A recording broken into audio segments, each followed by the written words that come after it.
नमस्कार मु संबित महापात्र और आपण देखुचंती संबित मैदान आउ एक अध्याय सत्यपाठ प्लेटफॉर्म रे ये ओडिशार खेल और खेलाड़ी मानक ऊपर अधिक कार्यक्रम करने पे इच्छा करे तथापि ता मझिरे मझिरे आपण देखिथिबे जे जातीय आंतर्जातिक पर्याय बा आंतर्जातिक प्रतियोगिता बाबदरे खेलाड़ी मानक बाबदरे मध्य करिଥାଏ आजि निरुता जने ओडिशार खेलाड़ी कथा तांकरी विषय आलोचना करिबा जने लीजेंड खेलुथुबा अवस्था लीजेंड हो सारी एवं सी जो सफलता पाइछन्ति तांको पूର୍ବरु केही पाइ नथिले ओलंपियन एवं ओलंपिक्स रे फील्ड इवेंट रे एथलेटिक्स रो फील्ड इवेंट रे देशर प्रतिनिधित्व करिबारे से होचन्ति प्रथम ओडिया तेणु एक बड़ सफलता मु आपण मानकु कहूची जैवलिन सुपरस्टार आम ओडिशार गर्व एवं भारतर मध्य जने नियारा खेलाड़ी किशोर कुमार जेना बाबद कथा होती किशोर मिलती ना किशोर एमती नुह से लिजेंड हो गले बोली मिलती ना से अभ्यास को ट्रेनिंग को खूब गुरुत्व दियंती बेसी निजर प्रचार चाहती ना किशोर तेणु से सब बेले टिके दूरे की रहती आउ विदेश रे मध्य एई गत किछि मास हेलाणी मध्य विदेश रे तालीम नौथिले आपण माने जानिथिबे जदि जदि तांको के फॉलो करूथिबे तांको कैरियर बाबत रे तले किशोर दक्षिण अफ्रिकार पोटेस्ट्रम थिबा जो एनडब्ल्यू स्पोर्ट्स एकेडमी रे मध्य किछि मास रहि तालीम नैछथि जोठी लीजेंड नीरज चोप्रा मध्य जाइके अभ्यास करते ऑफ सीजन रे समय काटन से जगह किशोर तालीम नहीं जैवलिन एथलेटिक्स 2025 सीजन एबे आरंभ होची एप्रिल मासरे आमे अच्छे किंतु विश्व एथलेटिक्स रे ये सीजन आरंभर अवस्था कारण प्रायतः बड़ प्रतियोगिता गुड़िक सब अगस्त रु डिसेम्बर भितर होता है आउ नीरज सहित कथा हबार सुजोग जेहेतु किछि बेस किछि दिनर संपर्क तांका सहित ए भुवनेश्वर एथलेटिक्स छात्रावास से थिले अवश्य एथलेटिक्स कहले भूल अवश्य आसीथिले भलीबॉल खेलाड़ी हवा पाई किंतु भलीबॉल कारण भगवान तांको अन्य एक खेल पई प्रस्तुत करी पठेइचन्ते धराधाम को तेणु भलीबॉल रे से अटकी थान्ते केमिति भलीबॉल स्विच ओवर कले भलीबॉल परिवर्तित हेले एथलेटिक्स को एवं विशेषकर जावेलिन को ये 2025 नुआ सीजन नुआ आशा किशोर से अछंती खूब उत्साह रे एइथिपे उत्साह रे अछंती जे नीरज चोप्रा क्लासिक जहाँ मे 24 तारिख दिन चंडीगढ़ सहर तली पंचकुला रे अनुष्ठित होगा पे जाउची सेथिरे से भाग नेबा पे प्रस्तुत नीरजंक ना रे गोटे प्रतियोगिता होची जहाँ सहित साथी होइकि से भारतर प्रतिनिधित्व एकाधिक प्रतियोगिता रे कलेनी एवं गत एशियन गेम्स रे हांगझो एशियन गेम्स चीन रो हांगझो शहर जो एशियन गेम्स होइथिला सेई एशियन गेम्स रे नीरज स्वर्ण पदक पाइथिले आ रौप्य पदक जीतिथिले आम ओडिया पुओ किशोर जेना से गोटे अपूर्व मुहूर्त थिला आपण माने जदि मने पकई पारुथिबे बा देखिथिबे सीधा प्रसारण जदि मने थिबे मोर तो पूरा मन अछि सफा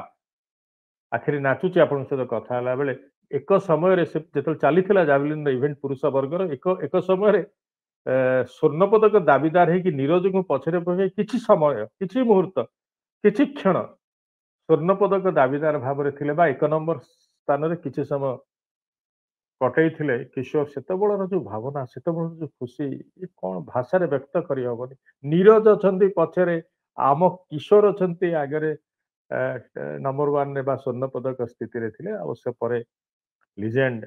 विराट को थ्रो करके चली गले स्वर्ण पदक पाई किशोर रहिले रौप्य पदक भाव नुआ सीजन नुआ आशा किशोर सकाशे आउ गोटे कथा विशेष भाव में तांकर एई जो सीजन बा 2025 खूब गुरुत्वपूर्ण होगा जाउची एइथिपाई होगा जाउची गत वर्ष से पेरिस ओलंपिक्स रे खेली किंतु प्रदर्शन भल नथिला सी जो ग्रुप पर्याय मु थिली पेरिस रे थिली ठीक मो सामने रे प्रदर्शन करुथिले जड़े ओडिया आउ जड़े ओडिया खेलाड़ी प्रदर्शन ओलंपिक मंच रे प्रत्यक्ष करी देखिबा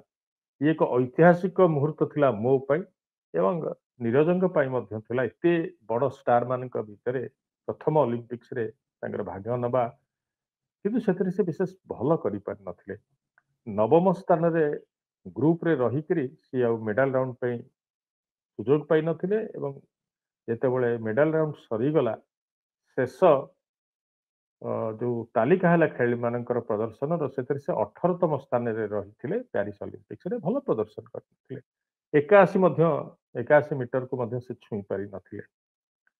कहीं छुई पारि नथिले ना तांकर आघात जनित समस्या थिला बाँ गोईठी बाँ गोड़ गोईठी एटा तांकर टिके रहितला कष्ट रहितला ताकू नेकी बा सेटा क्यारी करिकि से प्यारिस ओलंपिक्स रे खेलिथिले एबे से सुस्थ हो सारी प्राय 7 मास तले बॉम्बे रो एनएम हॉस्पिटल रे डॉक्टर केनी तांकर अस्त्रोपचार करिसंती ता सफल रहिछि एबे से रिहाब रे अछंती रिहाब शेष होईछि तालीम नबा आरंभ मध्य करि सारिचंती मुंबई रो रिलायंस एकेडमी रे रही कि वर्तमान तालीम नेउचंती स्टीव लेमके जे कि रिलायंस फाउंडेशन से जोड़ी ही कि रहिचंती जावलिन कोच जे अमेरिका रे जन अति प्रसिद्ध कोच सी फील्ड इवेंट रो विशेषकर थ्रो इवेंट रो जन अति नामकरा कोच तांका अधीन रे लेमके को अधीन रे तालीम नेउचंती किशोर एवं किशोर प्रस्तुत होउचंती डायमंड लीग जीवा पाई मे 16 तारिख रे आपण माने जानि छथि मे 16 तारिख रे दोहारे डायमंड लीग आरंभ होचे जो नीरज खेलिबे नीरज सेटा प्रथम प्रतियोगिता हम 2025 रे आ किशोर प्रथम आंतर्जातिक प्रतियोगिता हम ता पूर्व अवश्य नीरज खेलिबे फेडरेशन कप रे कारण डायमंड लीग को जीवा पूर्व जेतु से 7 मास पाखापाखि कौन से प्रतियोगिता खेली ना आघात जनित समस्या थिला ऑपरेशन तांकर गोडरे हेइथिला तेणु टिके भारतीय एथलेटिक्स संघ देखा चाहते स्थिति प्रदर्शन धारा एवं केते से तांकर जो रोग बा रोग कही हबनी जो कष्ट थिला केते दूरीभूत हो पारे देखा चाहते तेणु फेडरेशन कप जहाँ कोची रे हबो एप्रिल 21 रु आरंभ होकर 24 तारिख पर्यंत चलो केरल कोची सहर रे सेतरे भाग नेबे किशोर आतापर डायमंड लीग मे 16 आ मे 24 जहाँ रही नीरज चोप्रा क्लासिक्स पंचकुला से भाग ने से कहते मत जे नीरज ना गोटे प्रतियोगिता हवा ये आम मान अत्यंत खुशी गर्वर विषय सी डिजर्व करुले कारण सी जो स्तर खेलाड़ी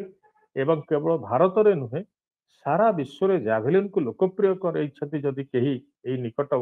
अतीत सी हूँ नीरज चोप्रा और ना निहाती भाव प्रतियोगिता हवा कथा ये सम्मान तांको ही मिलवार कथा बोली बार बार मते कथा बेले किशोर कहते से बहुत व्यग्र बहुत उत्साहित से प्रतियोगिता खेलवाई कहते किंतु ता सहित 2025 रे तांकर मुख्य टार्गेट होची जे सेप्टेम्बर रे जो टोकियो अनुष्ठित हम वर्ल्ड एथलेटिक्स बा विश्व एथलेटिक्स प्रतियोगिता से भाग नेबा से योग्यता अर्जन करवा से भाग नवा ये नीरज चोप्रा क्लासिक एक योग्यता पर्याय प्रतियोगिता वर्ल्ड एथलेटिक्स सकाशे आपण मैंने जानी जदि भूली जाइए मुझे मन पकड़ चाहिए यही वर्ल्ड एथलेटिक्स रु हठात उदय होता जावेलिन स्टार किशोर जेना आपण मन थी 2 वर्ष तले 2023 बुदापेस्ट हंगेरी राजधानी से अनुष्ठित होता वर्ल्ड एथलेटिक्स प्रतियोगिता आउ किशोर से किसी परिचय नहीं सेठी प्रथम विश्वस्तरीय प्रतियोगिता भारतीय एथलेटिक्स दलर प्रथम थर से प्रतिनिधित्व करके जाइए बुदापेस्ट वर्ल्ड चैंपियनशिप और सेठी धमाका करते प्रदर्शन द्वारा पंचम स्थान रे नीरज सेठी गोल्ड मेडल पाई और 5 नंबर 1 नंबर जने भारतीय लिजेंड नीरज चोप्रा 5 नंबर रे किशोर से प्रतियोगिता सारी धमाका करते से जो बुदापेस्ट जीवा बाट सहज नथिला बड़ कष्टकर थिला लागुला जमी जापर वर्ल्ड रैंकिंग आधार से जीवा कथा किंतु महाप्रभु जगन्नाथଙ୍କର କି ଅପୂର୍ବ କରୁଣା ସେ ଗଲେ ଶ୍ରୀଲଙ୍କା ଜାତୀୟ ପ୍ରତିଯୋଗିତାରେ ଭାଗ ନେବା ପାଇଁ ଏବଂ ସେଠି ସିଏ ସ୍ୱର୍ଣ୍ଣ ପଦକ ଜିତିବା ପରେ ଯୋଉ ପଏଣ୍ଟ ମିଳିଲା ସେ ପଏଣ୍ଟ ଆଧାରରେ ତାଙ୍କୁ ସୁଯୋଗ ଆସିଗଲା ଯିବା ପାଇଁ ୱାର୍ଲଡ ରାଙ୍କିଙ୍ଗ ଆଧାରରେ ବୁଦାପେଷ୍ଟ ଏବଂ ସେଠି ମଧ୍ୟ ଆପଣମାନେ ଅନେକ ଜାଣିନଥିବେ ମୁଁ ଗୋଟେ ଭିତିରି କଥା ଆପଣଙ୍କୁ କହୁଛି ଯେ ବୁଦାପେଷ୍ଟ ପାଇଁ ସିନା କ୍ୱାଲିଫାଇ କଲେ କିଶୋର କିନ୍ତୁ ଯିବାର ସମ୍ଭାବନା କ୍ଷୀଣରୁ କ୍ଷୀଣତର ହେଇଯାଇଥିଲା କାହିଁକି ଭିସା ମିଳିନଥିଲା ହଙ୍ଗେରିଆନ ଭିସା ମିଳିନଥିଲା ବଡ କଷ୍ଟକର ହଙ୍ଗେରିଆନ ଭିସା ମିଳିନଥିଲା ଏପରିକି ଯିବାର ପ୍ରତିଯୋଗିତାର 3 ଦିନ ପୂର୍ବ ପର୍ଯ୍ୟନ୍ତ ଟିକେଟ ହେଇସାରିଛି କିନ୍ତୁ ଭିସା ନଥିବାରୁ ଯିବେ ନ ଯିବେ ଦ୍ୱନ୍ଦ୍ୱ ଭିତରେ ଥିଲେ ସେ ମୁଁ ବ୍ୟକ୍ତିଗତ ଭାବେ ସେଇ 3-4 ଦିନ ତାଙ୍କ ସହିତ ଥିଲି ସମ୍ପର୍କରେ ମୁଁ ଜାଣିଛି କୋଉ ପ୍ରକାର ମନ କଷ୍ଟ କୋଉ ପ୍ରକାର ଚାପରେ ସେ ଥିଲେ ଆଉ ସେଠି ତାଙ୍କୁ ଉଦ୍ଧାର କରିଥିଲେ ବୋଲି କହିଲେ ଭୁଲ ହେବ ନାହିଁ ନୀରଜ ଚୋପ୍ରା ନୀରଜ ଯେତେବେଳେ ଜାଣିଲେ ଯେ ଭିସା ହୋଇପାରୁନି କିଶୋରଙ୍କର ସେ ତୁରନ୍ତ ସୋସିଆଲ ମିଡିଆରେ ୟାକୁ ନେଇକି ଏକଦମ ପ୍ରତିକ୍ରିୟା ପ୍ରକାଶ କରିଥିଲେ ସେ ନିଜେ ବୈଦେଶିକ ମନ୍ତ୍ରୀ ଭାରତୀୟ ବୈଦେଶିକ ମନ୍ତ୍ରୀ ଏସ୍ ଜୟଶଙ୍କରଙ୍କୁ ଅନୁରୋଧ କରିଥିଲେ ଯେ ସାର୍ ଆପଣ ଟିକେ ଦେଖନ୍ତୁ ଏବଂ ବୈଦେଶିକ ମନ୍ତ୍ରୀ ତୁରନ୍ତ ହସ୍ତକ୍ଷେପ କରିଥିଲେ କିଛି ଘଣ୍ଟା ଭିତରେ ଯୋଉଠି 15 ଦିନ ମାସେର ଅପେକ୍ଷାରେ ଯୋଉଠି ହଉନଥିଲା ସେଠି କିଛି ଘଣ୍ଟା ମଧ୍ୟରେ ଭିସା ମିଳିଯାଇଥିଲା ଏବଂ ବୁଦାପେଷ୍ଟରେ ପହଞ୍ଚିଥିଲେ କିଶୋର ଆଉ ତାର 2 ବର୍ଷ ପରେ ପୁଣି ଥରେ ୱାର୍ଲଡ ଆଥଲେଟିକ୍ସ ଏଥର ଟୋକିଓରେ ହେବା ପାଇଁ ଯାଉଛି ସେପ୍ଟେମ୍ବର ମାସରେ ଏବଂ ଆପଣମାନେ ଜାଣିଛନ୍ତି ସେଥିରେ ସେ ଖେଳିବା ପାଇଁ ବଡ ଆଗ୍ରହୀ ଟୋକିଓ ତେଣୁ ଟୋକିଓ ନୀରଜ ଚୋପ୍ରାଙ୍କ କ୍ଲାସିକରେ ତ ଖେଳିବେ କିନ୍ତୁ ତା ବାଟ ହେଇକି ସେଇ ମାଧ୍ୟମ ହେଇକି ସେଠି ଯୋଗ୍ୟତା ଅର୍ଜନ କରିକି ୱାର୍ଲଡ ଆଥଲେଟିକ୍ସ ଟୋକିଓ ଯିବା ପାଇଁ ରହିଛି କିଶୋରଙ୍କର ଏ ବର୍ଷର ପ୍ରଥମ ଟାର୍ଗେଟ ଆଉ ତା ସହିତ ମଧ୍ୟ ଆସନ୍ତା ବର୍ଷ